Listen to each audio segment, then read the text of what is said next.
Today's world is full of science and technology, comforts and convenience. This is what is modern world is all about. Why the science and technology is needed and growing so much faster? Yes, it is needed because we want more and more comforts and conveniences in our life, day-to-day life. For that we need. In olden days, we used to walk very long miles and miles together to reach a place. There, the time consumption was much more, and the conveyance of the messages and the informations was so difficult. But today, with the help of the modern science and technology, we have overcome all the difficulties and we are able to reach to a particular point to point in a very shorter time. So thereby we could able to do a lot of things in this modern world. Of course it is needed, yeah. And moreover, the disease part of it, of course, there were times we are unable to know what is the kind of disease we are affected by. Today, with the help of the medical science improvement and all these things, we could able to find out in no minute, what is the disease the man is suffering from. It is needed from the health point of view and the information point of view, and also the conveyance and many things, because the world is so vast, and today it has converged to the level of a village level. The whole world has become village. Yes, these comforts are needed as far as the physical point of convenience is concerned. And of course for mental point is also it is very good, and intellectual point is also it is very convenient, the modern science and technology. Now the question is, in what way it is helpful for our self-growth, personal growth? That is an important question we have to think about in this moment. Of course, for self-growth, for self-improvement, or to reaching of the self point and centering point, or all these things, spirituality, we have to think twice about this science and technology, in what way it is going to help and all. And still the olden methods are going to help for this, for spirituality. And the science and technology is not helping much more for this point of spirituality, except in the physical level and mental level and intellectual level, of course. So the spirituality means something beyond the physical level, the mental level and intellectual level. What is more beyond these levels of these things?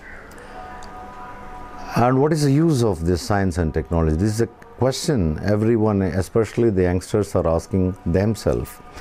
And today, unfortunately, most of the youngsters are thinking that today the world is so fast and so modernized, and what is the use of spirituality? In what way it is going to help for me, like that?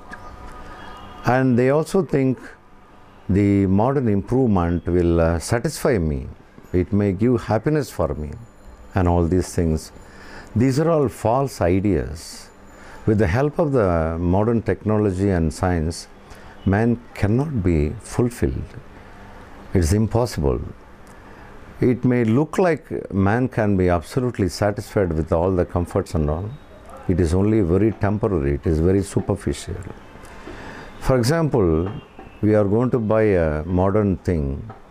The modern thing may be helpful, may give you a happiness, a temporary happiness, maybe a day or a two, or the maximum a month, or a maximum a year. After that, we are fed up with that thing.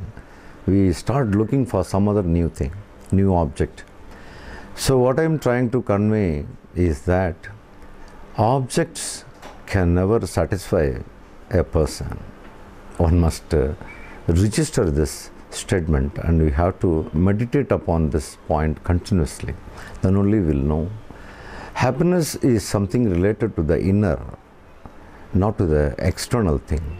It may look like, but it is not.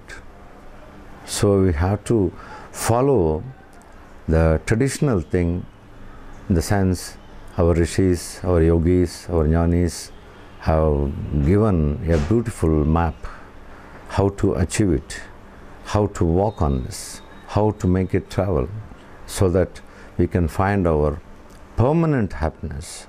Whatever we call happiness out of objects, out of the science and technology, is only absolutely a temporary point of view. It won't give any permanent happiness. But our rishis and jnanis and yogis and our scriptures also continuously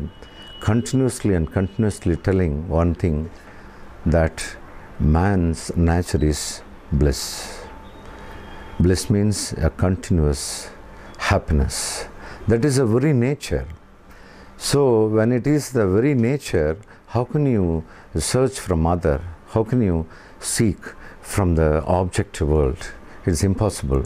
Because you are continuously in a tensed manner, the mind gives a false idea that when I get a new thing, new object, new thing, it gives a temporary relaxation of the mind, the tensed mind, that we call happiness. Exactly, that is not happiness.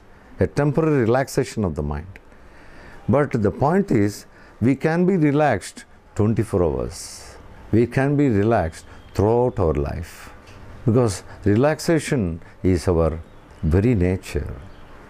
But by and by, as a child, we were enjoying that relaxation. By and by, when you grow older and older, slowly, we develop a kind of tension around us. Out of the tension, when you find a new thing, you are little relaxed temporarily. So, it's a false idea. Objects can satisfy us and fulfill us. The only point is that we have to follow the path of spirituality. Spirituality means finding the inner, finding the root, finding the source. There are ways and means to do the exercise, and we can learn through a proper guru only.